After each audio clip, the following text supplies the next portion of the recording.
गरीबी में पैदा होना हमारे हाथ में नहीं होता, लेकिन गरीबी में नहीं मरना है यह हमारे हाथ में होता है। सपने बड़े हों तो मेहनत और संघर्ष के साथ किसी भी मंजिल को पाया जा सकता है। सफलता की एक ऐसी ही कहानी नेचुरल्स आइसक्रीम की है। यह कंपनी कर्नाटक के एक गांव में फल का ठेला लगाने वाले बेटे ने शुरू की थी। आज 400 करोड़ रुपए से अधिक की कंपनी बना चुके हैं। जी हाँ, यह कहानी कर्नाटक के रघुनंदन श्रीनिवास कामत की है, जिनके पिता आम बेचते थे। कर्नाटक के मैंगलोर जिले के एक गांव में इनके पिता आम बेचते थे।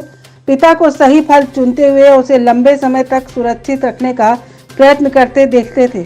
कामत ने अपने पिता के साथ कई सालों तक सही फल को चुनना और उन्हें प्रिजर्व रखना सीखा। हालांकि कामत के सपने बड़े थे, वे कुछ बड़ा करना चाहते थे।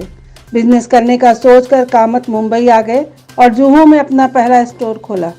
14 फरवरी 1984 में आइसक्रीम ब्रांड नेचुरल्स शुरू किया। उसके बाद जुहू में स्टोर खोला। केवल 4 कर्मचारी थे। आइसक्रीम के 10 फ्लेवर रखे। शुरुआत में यह डर था कि पता नहीं लोगों को आइसक्रीम के ये फ्लेवर पसंद आएंगे या नहीं, इसलिए उन्होंने अपना मेन प्रोडक्ट पाव भाजी रखा और आइसक्रीम को ऐड ऑन प्रोडक्ट की तरह बेचने लगे। इसके बाद से ही कामत ने 12 फ्लेवर्स के साथ स्टोर की पूरी तरह आइसक्रीम पार्लर के रूप में स्टार्ट किया। रघुनंदन के इस ब्रांड की एक खास बात थी कि नेचुरल्स आइसक्रीम में कोई भी केमिकल या कलर नहीं मिलाया जाता था। 40 साल तक इस खासियत को बनाए रखा है इन्होंने।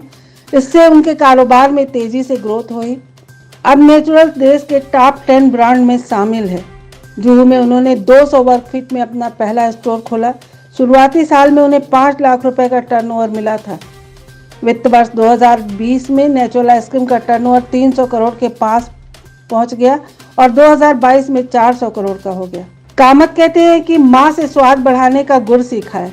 उन्होंने इंटरव्यू में कहा था कि उनके ब्रांड की यूएसपी फ्रूट, शुगर, मिल्क और माँ है। कामत ने नेचुरल्स की मार्केटिंग टैगलाइन भी टेस्ट द ओरिजिनल रखा है।